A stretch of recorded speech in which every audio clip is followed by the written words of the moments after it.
Lynn has our next question. This is a question for both Scott and Dave, and it's dead serious.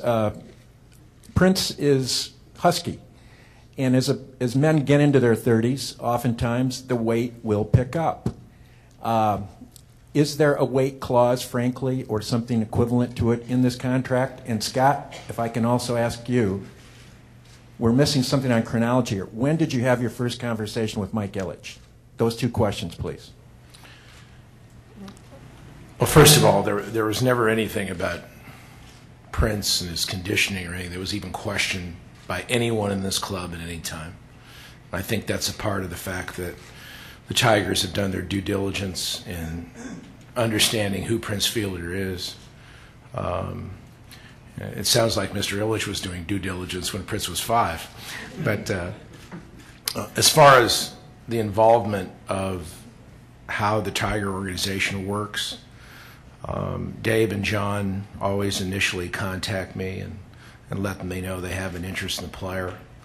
The Ilitch family and Mike's involvement is something that, you know, way back when we have a history where, you know, Mike really let me know in 2003 what he wanted to do for his community, what he wanted to do for his family, and what he wanted to do for his team. And I think once I understood the passion and once I understood what it was, we started with Pudge, then Maglio, and Kenny Rogers, and 3 years later we had a team from 119 losses in a World Series. And that type of success and that type of commitment is something that travels in the player community. So when players talk about the Detroit Tigers, you're not talking about something that is anything other than a family business and a family who has a goal that is a baseball goal, certainly, but it's also a community goal. And in doing all that and driving that forward, I think the aspect of it is that when you can tell players when they're young that you can look at the Detroit Tigers as a candidate for you when you're a free agent. And players look at that and they look at Detroit differently. This is a necessary follow-up.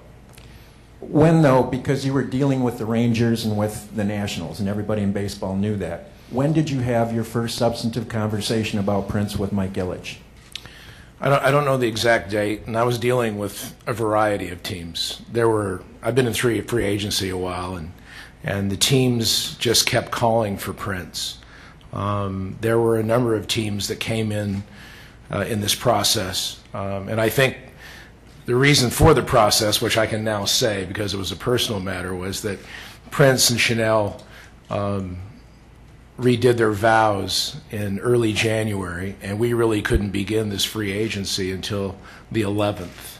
And so we had a number of teams waiting and a number of teams in order to do this, and we had to filter through the process, and Prince had to meet everyone involved and such. But I would imagine that, you know, once John and I had a conversation and Dave and I had a conversation, then Mr. I and I began some discussions about his intent and what he wanted for Prince and what he felt this team was going to do. And remember that his goal ultimately was to win a world championship, and certainly Prince is here because involved in this process, when you look at this lineup and you look at the opportunities to play with, I mean, Miguel Cabrera, I don't think many people really know it, but those of us who study the metrics and statistics of this game, this is one of the greatest players in the game. And you couple that with Prince Fielder in the middle of a lineup, and you have something not only of quality and unique today, but you have something of historic quality as far as what production you can receive. And certainly when I gave that information to Prince and he looked at this and he evaluated it and he said, when I come here, I've got one of the greatest opportunities in my free agency to win a world championship. And that was really a dynamic that I think had a lot to do with Mr. I's discussions and the fact that we certainly told the Tigers that, you know, how Prince felt about them. Noah had the next question. This question is for Jim. Do you have any immediate preference or sense on what order Cabrera or Prince could hit in the lineup, or is that the type of thing that could stay flexible through the season, maybe, depending on matchups and so forth? Well, I mean, the plan right now is to, you know, have Jackson lead off, Bosch hit second, Cabrera third, Prince fourth, Delman fifth, Avila sixth, Peralta seventh, Dirks, Thomas, Kelly eighth, and Rayburn ninth. So that's pretty hard to mess that one up. Wojo? Mike, just a little bit of a follow-up to Lynn's question about talking with Scott Boras.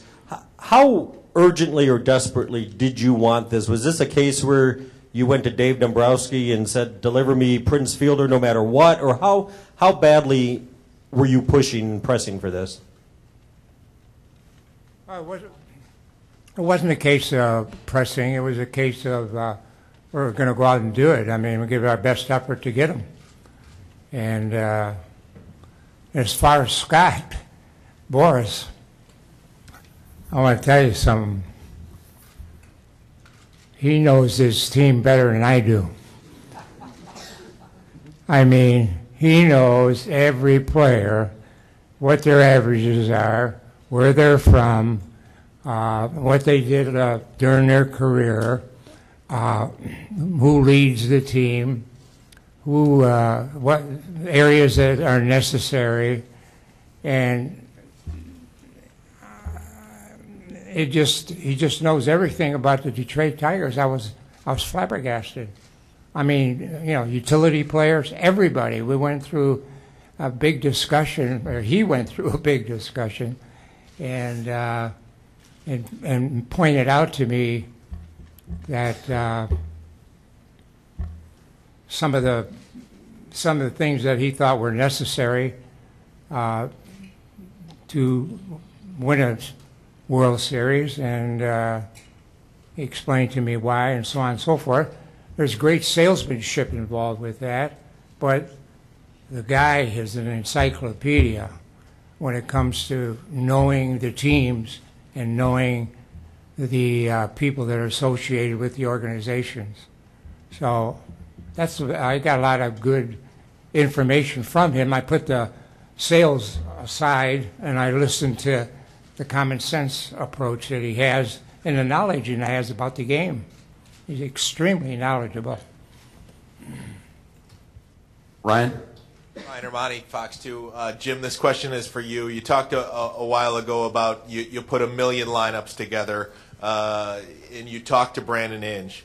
In any of those lineups, did you have Brandon Inge catching, playing shortstop, second base, anywhere that he can be useful to this team?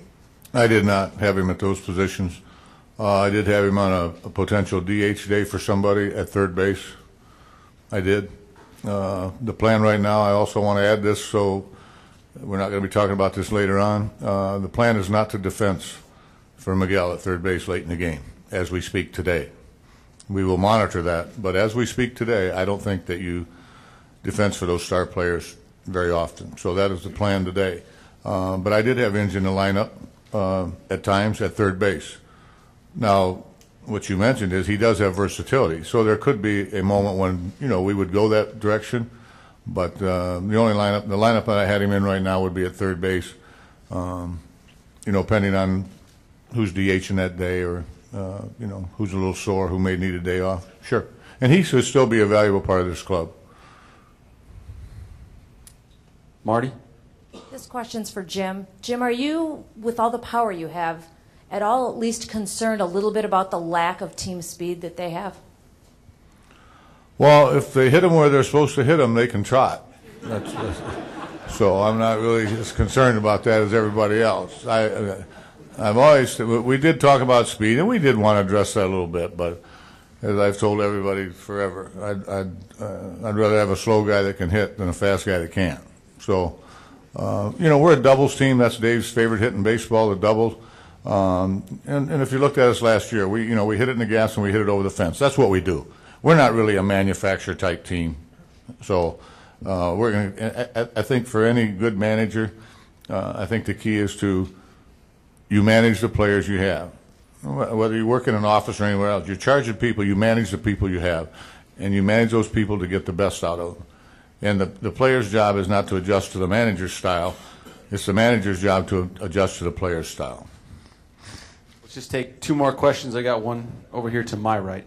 Just a fun one, Amy Lang from Fox 2. We've heard from a lot of handsome gentlemen up here today, but there's a real cute little guy who's up there yawning and wiping his eyes, and I'm wondering, Prince, if you wouldn't mind, if your son, if he's feeling up to it, introduce himself to us and tell him how he feels about his New Jersey. You want to do that? You just want to say your name? Sure. Go ahead, man. You just start. Do I just say Jaden? Yeah, I'm pretty sure they know your last name. Just tell them. Say hi, I'm Jaden. Hi, I'm Jaden. Hey, You excited? I guess. How do you like that shirt you're wearing there? Pretty good. Thank you. Perfect. You did good, man. We have one more right behind Eileen. Hi, this is Kyla again from TV20. Mr. Dombrowski, how hard was it to give up that big salary cap pretty much that you had to give for Mr. Prince? And who were you looking at before you decided to sign with Prince Fielder? Well, we don't have a salary cap in baseball like other sports. I mean, ours is more an imposed, what we decide we're going to do from a financial perspective. We always have those parameters, but also I'm in a position with, and I've worked with Mr. I now for a long time, that my arrangement with him is when we operate that if I think there are things that make sense for us, I run it by him. Financial, as ownership, he has the ability to make whatever decision he wants to make when it comes to financial aspects, and it's up to us then to try to make that work. We have a very good business operation. Dwayne McLean handles that.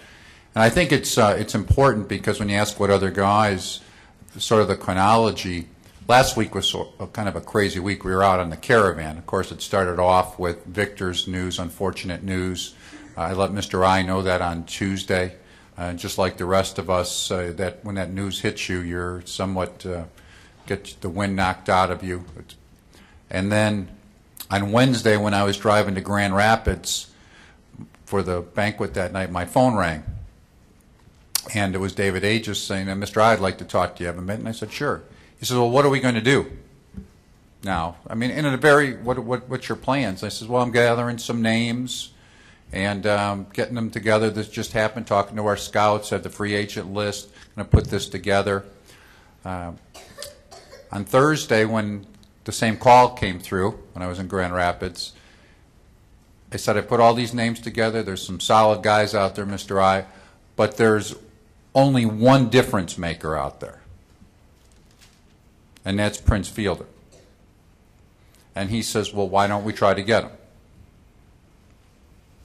So on Thursday, and again, I was driving, we had some conversations. John was talking to Scott. John had already kind of tossed that one-year deal out to Scott on Tuesday.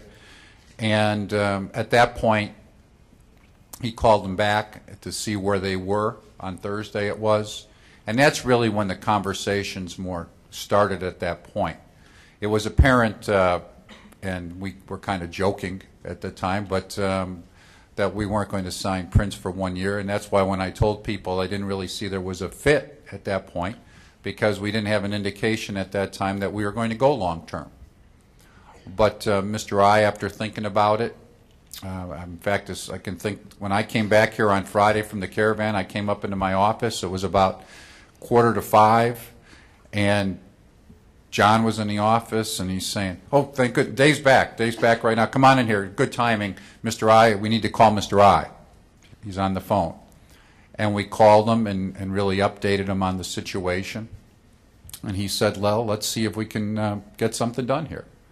And John had already talked to Scott and had made it our initial offer on that time. We didn't see a deal, wasn't getting done at that point. But a lot then picked up starting the next day, and I was on the phone numerous times with Mr. I. But it was always a situation with talking back and forth. That we needed to make sure that these were some of the things we needed to do if we were going to go forward. We needed to talk to Miguel. We reached the point that when I reached out to Jim on Sunday to call Miguel officially and talk to him, because we were moving along. We weren't at a deal point at that time. Tried to make Mr. I aware of where we stood from all the attendance, where we thought we could go. But he, at that point, then wanted to make it happen. And we were glad to make it happen, but it's also our responsibility to make him aware of where we stand as an organization. But we're absolutely thrilled that it was able to work out along those lines. But when it comes to secondary plans, We didn't have any secondary plan that was close to Prince Fielder. There was one up here and everybody else. And there's some good, when I say that, there's some very good players, some guys that are quality names, some guys that may go to the Hall of Fame that are out there that are not signed. But they're in a position where they're not quite at that. I mean, he's entering the prime of his career. When you look at his numbers, he's 27 years old. He's in the prime of his career with guys like Miguel and Justin Verlander that 27, 28 years old. So there was nobody that was even close. Well, thank you, everyone. That kind of concludes this portion of today's press conference. We appreciate everyone coming. And again, big welcome to Prince and to his family here in Detroit.